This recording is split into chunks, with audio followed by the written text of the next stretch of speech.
अरे की छोड़ी के दीपक भैया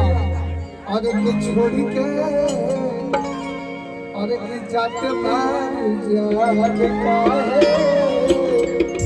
रामदेवा साड़ू अरे की छोड़ी के अरे की छोड़ी के जाते जान का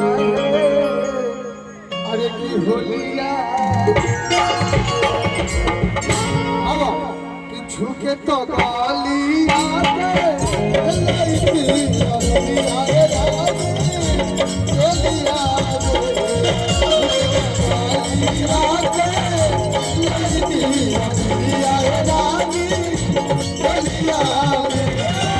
दीपक भैया बहुत पुराने आशिक है। आइए हेलो और एक छोड़ी के और तो छोड़ी के जाते बाड़ी जा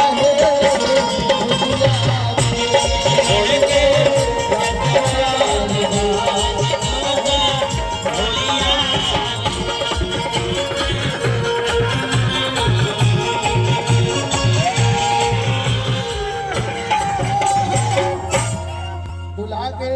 पिताजी की तरफ से हजारों हजार का पुरस्कार है और यही गाना है और इनकी छोड़ी के ये होली में